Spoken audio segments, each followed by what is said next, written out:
दौड़ क्या हो? क्या हुआ? ब्रू के 10 रुपीज सैशे में 33% एक्स्ट्रा। प्रेम, हाँ दौड़ के जाओ। कहाँ? 2 कप ब्रू बना के ले आओ। ब्रू के 10 रुपीज सैशे में अब 33% एक्स्ट्रा। दौड़ के चाहिए।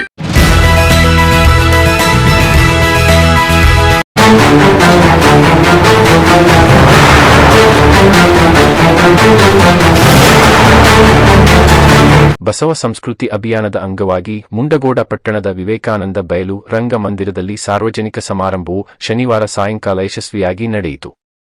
ನಾಡಿನ ಎಲ್ಲಾ ಮಠಾಧೀಶರ ದಿವ್ಯ ಸಾನ್ನಿಧ್ಯದಲ್ಲಿ ಹಾಗೂ ಉತ್ತರ ಕನ್ನಡ ಜಿಲ್ಲೆಯ ಎಲ್ಲಾ ಮಠಾಧೀಶರ ದಿವ್ಯ ನೇತೃತ್ವದಲ್ಲಿ ನಡೆಯಿತು. ಈ ಸಂದರ್ಭದಲ್ಲಿ ಜಗದ್ಗುರು ಡಾಕ್ಟರ ತೋಂಟದ ಸಿದ್ದರಾಮಯ್ಯ ಸ್ವಾಮಿಗಳು, ನಾಡೋಜ ಡಾಕ್ಟರ ಬಸವಲಿಂಗ ಪಟ್ಟದೇವರು, ಪಂಡಿತಾರಾಧ್ಯ ಶಿವಾಚಾರ್ಯ ಮಹಾಸ್ವಾಮಿಗಳು, ಗುರು ಮಹಾಂತ ಶಿವಯೋಗಿಗಳು, ಡಾಕ್ಟರ ಅಲ್ಲಮಪ್ರಭು ಮಹಾಸ್ವಾಮಿಗಳು, ಬಸವೇಶ್ವರಿ ಮಾತಾಜಿ, ಶಾಸಕ ಶಿವರಾಮ ಹೆಬ್ಬಾರ, ಡಾಕ್ಟರ ಗಂಗಾಂಬಿಕಾ ಅಕ್ಕ, ನಾಗಭೂಷಣ ಸ್ವಾಮಿಗಳು, ಮಲ್ಲಿಕಾರ್ಜುನ ಸ್ವಾಮಿಗಳು, ಮಠಾಧಿಪತಿಗಳು, ಮಾಜಿ ಶಾಸಕ ವಿ.ಎಸ್. ಪಾಟೀಲ್, ಬಸವರಾಜ ಪಾಟೀಲ್, ಬಸವರಾಜ ಓಶಿಮಠ, ಜ್ಯೋತಿ ಪಾಟೀಲ್, ಸುಮಂಗಲ ಅಂಗಡಿ, ಶ್ರೀಶೈಲ ಐನಾಪುರ್, ವಸಂತ ಕೊಣಸಾಲಿ ಮುಂತಾದವರಿದ್ದರು. ಡಾಕ್ಟರ್ ಅಶೋಕ ಬರಗುಂಡಿ ಉಪನ್ಯಾಸ ನೀಡಿದರು.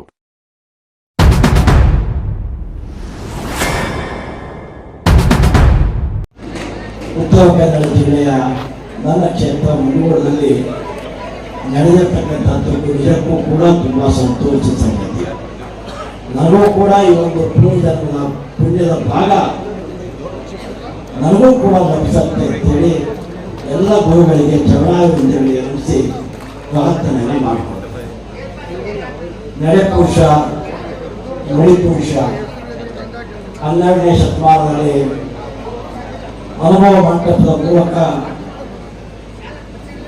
ಮಹಾಭಾರತವಾದಿಯಾಗಿ ಅನೇಕ ಗುರುಕುಲಕ್ಕೆ ಒಂದು ಸನಾತನ ಸಂಸ್ಕೃತಿಯ ಸಂದೇಶವನ್ನ, ಇಡೀ ಗುರುಕುಲಕ್ಕೆ ಒಂದು ಸಂದೇಶವನ್ನು ಕೊಟ್ಟಿರ್ತಕ್ಕಂಥ ಕರ್ನಾಟಕ ಸರ್ಕಾರ ಸಾಂಸ್ಕೃತಿಕ ರಾಯಭಾರಿ ಎಂದೇ ನೇಮಿಸಿದಂಥ ಪೂಜ್ಯ ಬಸವಣ್ಣನವರ ಭಕ್ತರಿಗೆ ನಾವೆಲ್ಲರೂ ಕೂಡಿ ನಮನವನ್ನು ಸಲ್ಲಿಸಿದ್ದೇವೆ.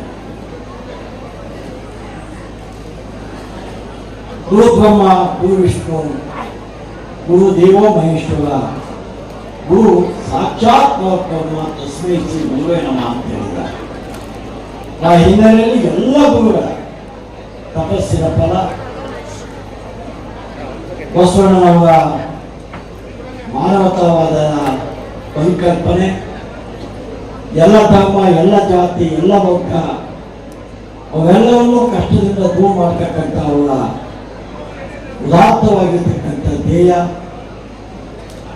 ಮುಂಡಗೋಡದಲ್ಲಿ ಜಾತಿ, ವರ್ಗ, ಮತ, ಧರ್ಮ ಎಲ್ಲಕ್ಕೂ ಮೀರಿ ಎಲ್ಲರೂ ಕೂಡಿ ಆಚರಣೆ ಮಾಡಿರ್ತಕ್ಕಂಥ ಇವತ್ತಿನ ಕಾರ್ಯಕ್ರಮ. ಮಾತೆ ಬಸವೇಶ್ವರಿ ಮಾತಾಜಿ ಬಹಳ ಕಾಲದಿಂದ ಅವರ ಅನೇಕ ಪ್ರವಚನ ಕೇಳಿದ್ದಾರೆ. ಆದರೆ ಇವತ್ತಿನ ಮಾತಿನ ಅವರ ಹೋಗ ಎಲ್ಲ ಗುರುಗಳ ಸಾನ್ನಿಧ್ಯವೂ ಕಾರಣ ಇರಬಹುದು. ಬೇರೆ ಹಂತದಲ್ಲಿ ಬಹಳ ಚೆನ್ನಾಗಿ ಬಸವಣ್ಣನ ವರ್ಣನೆ, ಬಸವಣ್ಣವರು ಎಲ್ಲ ವರ್ಗಕ್ಕೆ, ಎಲ್ಲ ಧರ್ಮಕ್ಕೆ ಜ್ಞಾನ, ಎಲ್ಲ ವರ್ಗದವರು ಪ್ರೀತಿಯಿಂದ ತೆಗೆದುಕೊಂಡು ಹೋಗಿರ್ತಕ್ಕಂಥ ಅನೇಕ ಉದಾಹರಣೆ, ಇವೆಲ್ಲವೂ ಒಂದು ರೀತಿ ಮನುಕುಲಕ್ಕೆ ಸಾಧಕವಾಗಿರ್ತಕ್ಕಂಥ ಮಾತುಗಳನ್ನ ಆಡಿದೆ. ಇದು ಅನೇಕ ಪೂಜ್ಯರು ನಮ್ಮ ನಡುವೆ ಇದ್ದಾರೆ. ಬೆಳಗ್ಗಿಂದ ಇವತ್ತಿನ ತನಕ ಇಡೀ ಜಿಲ್ಲೆಯಲ್ಲೂ ಕೂಡ ಇಂಥ ಒಂದು ವಿಶೇಷವಾದಂಥ ಸಾಂಸ್ಕೃತಿಕ ಅಭಿಯಾನ, ಮಕ್ಕಳಿರ್ತಕ್ಕಂಥ ಪ್ರತಿಭೆ, ಸನಾತನ ಸಂಸ್ಕೃತಿಯ ಸಂದೇಶವನ್ನು ಸಾರತಕ್ಕಂಥ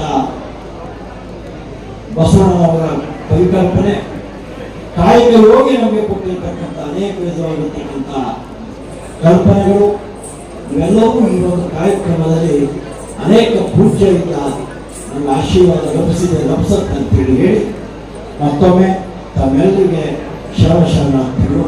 ನಮಸ್ಕಾರ. ಮಾತನಾಡಿದರು.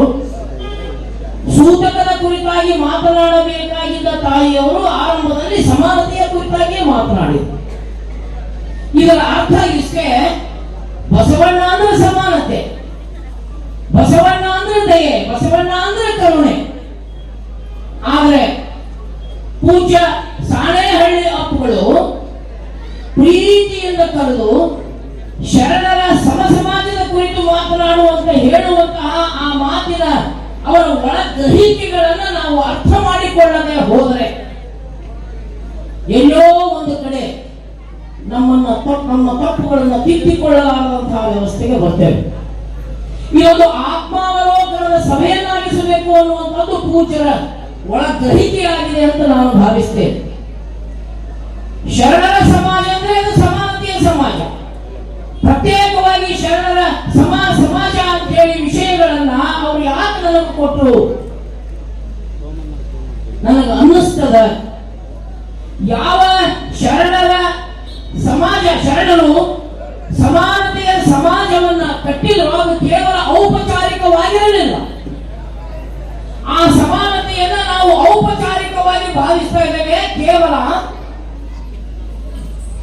ಬೋಧನೆಯ ವಿಷಯವನ್ನಾಗಿಟ್ಟುಕೊಂಡಿದ್ದೇವೆ, ಅವನ ಬದುಕಿನ ಭಾಗವನ್ನಾಗಿಸಿಕೊಂಡಿರುವ ಹಿನ್ನೆಲೆಯಲ್ಲಿ ಶರಣರ ಈ ತತ್ವಗಳನ್ನ, ಶರಣರ ಈ ಮೂಲ ಸಿದ್ಧಾಂತವನ್ನ ಮತ್ತೊಮ್ಮೆ ಈ ಜನರಿಗೆ ತಿಳಿಸಿಕೊಡುತ್ತಾ ಈ ಬಸವ ಸಂಸ್ಕೃತಿ ಅಭಿಯಾನವನ್ನ ಮತ್ತೆ ಕಲ್ಯಾಣವನ್ನ ಆರಂಭಿಸಿದಂತಹ ಅದೊಂದು ಆರಂಭವಾಗಿತ್ತು.